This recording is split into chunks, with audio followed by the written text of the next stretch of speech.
జై శ్రీరామ్. అందరికీ నమస్తే, అందరికీ గుడ్ మార్నింగ్.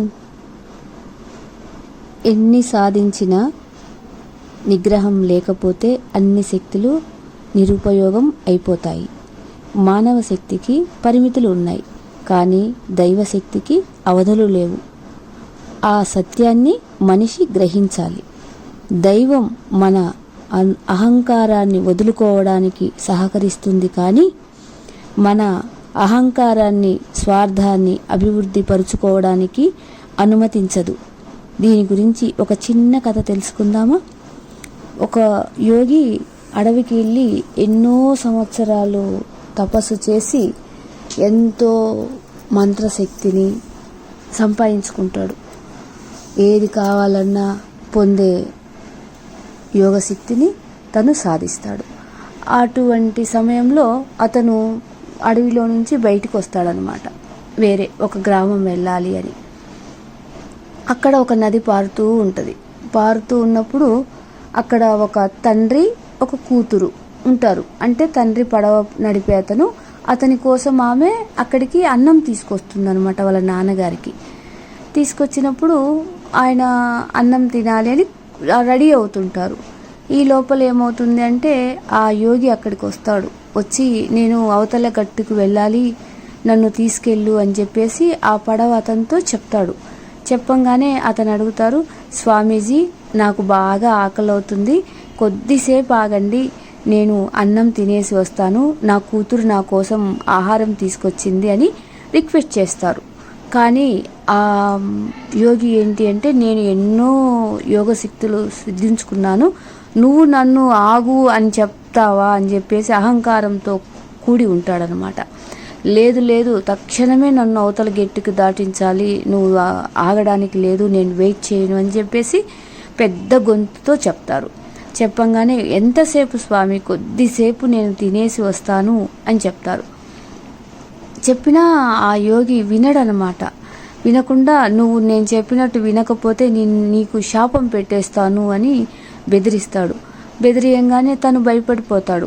ఈ లోపల వాళ్ళ కూతురు ఏం చేస్తుంది అంటే, నాన్నగారు అన్నం వడ్డించి ఉంటుందన్నమాట. నాన్నగారు మీరు ఈ అన్నం తింటూ ఉండండి, నేను స్వామీజీని అవతలి గెట్టుకు దాటించి వస్తాను అని చెప్తుంది. సరేలే అమ్మ అని చెప్పేసి వాళ్ళ నాన్నగారు అన్నం తినడానికి కూర్చుంటారు. ఈ అమ్మాయి ఆ యోగి ఇద్దరు పడవ ఎక్కుతారు. పడవెక్కి నదిలో ప్రయాణం చేస్తూ ఉంటే కొన్ని సంవత్సరాల నుంచి ఒక స్త్రీని చూడకుండా ఉన్నటువంటి యోగి ఒక్కసారిగా ఆ స్త్రీని చూసేసరికి అతనిలో ఒక చెడు ఆలోచన కలుగుద్దనమాట. కలిగి ఆమెతో చెప్పేస్తాడు నాకు ఇలా అనేసి. అంటే అప్పుడు ఆమె చెప్తుంది, ఇతనిని కాదు అంటే నన్ను శపిచ్చేస్తాడు అని చెప్పేసి ఆ అమ్మాయి చాలా తెలివిగా ఏం చేస్తుంది అంటే, ఓకే స్వామీజీ, మీరు అన్నట్లు నేను ఒప్పుకుంటాను, కానీ నేను చాలా చిన్న స్థాయి అమ్మాయిని కదా, మేము మాంసాహారం అట్లా భుజించి ఉంటాము, మా నోరు స్మెల్ వస్తుంది అని చెప్పి చెప్తుంది అనమాట. అప్పుడు అతను ఏం చేస్తాడు, ఓ అంతే కదా, నీ నోరు సువాసన జల్లాలి కదా, నేను అతని మంత్రశక్తితో ఆమెకు తను నోరు అంటే ఆ మాంసాహారం తిన్నటువంటి స్మెల్ లేకుండా చేసేస్తాడు. ఆ అమ్మాయి ఓకే అనుకుంటుంది. తర్వాత ఇంకొద్దిసేపు అయిన తర్వాత తనలో ఇంకా ఎక్కువైపోతుంటుంది అనమాట అహంకారం, నేను ఏదైనా సాధించగలను అనే ఇది. అప్పుడు మళ్ళీ అడుగుతాడు. అడిగితే అప్పుడు ఆ అమ్మాయి చెప్తుంది, గురువుగారు పైనుంచి సూర్యుడు మనల్నే చూస్తున్నాడు, నాకు చాలా సిగ్గుగా ఉందండి అని అడుగుతుంది. చెప్పంగానే ఓ అంతే కదా అని చెప్పేసి ఆ నదిలో ఉన్న నీళ్ళని దోసిట్లోకి తీసుకొని పైకి ఇసిరేస్తాడనమాట. ఇసిరేయంగానే అవి మొత్తం మంచులాగా, అంటే సూర్యుడు వీళ్ళకి కనపడకుండా జరిగిపోతుంది. ఈ అమ్మాయి మళ్ళీ ఆలోచిస్తుంది, ఇంత యోగశక్తి సంపాదించుకున్న అతను ఏమి సాధించాడు, ఇటువంటి తుచ్చమైన కోరిక కోసం తన శక్తులన్నీ దుర్వినియోగం చేసుకుంటున్నాడు అని చెప్పేసి తనలో అనుకుంటూ ఉంటుంది. మళ్ళీ అడుగుతాడు. అడగంగానే ఆ అమ్మాయి చెప్తుంది, ఈ నీళ్ళన్నీ మనల్నే చూస్తున్నాయి కదా గురువు కాదు స్వామి అని చెప్తుంది.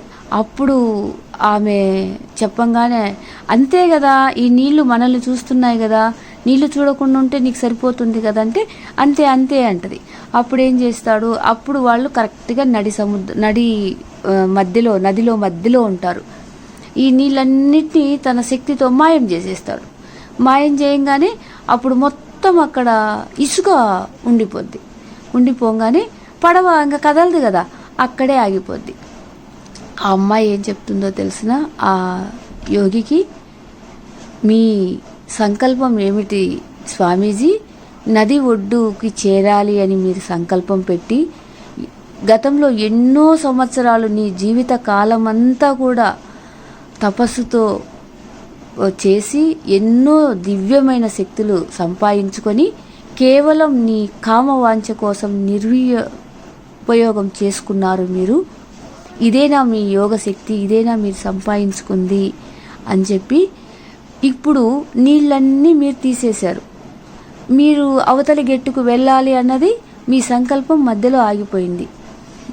మనలో ఉన్నటువంటి అహంకారము అటువంటివి మనల్ని గమ్యాన్ని చేర్చవు అని మీకు తెలియచేయడం కోసమే నేను మిమ్మల్ని ఈ కోరికలన్నీ కోరాను అని చెప్పి ఆ యోగికి ఆ అమ్మాయి కనువిప్పు చేస్తుంది.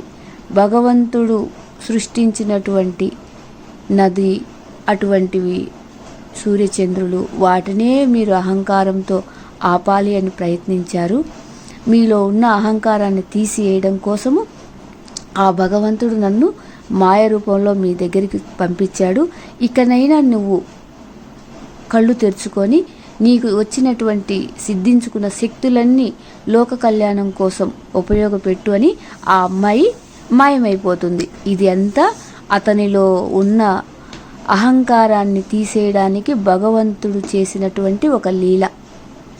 ఎప్పుడైనా చేసే పని గురించి ఒక్క సెకండ్ ఆలోచించి మంచి పని చెయ్యాలి. Thank you Sairam.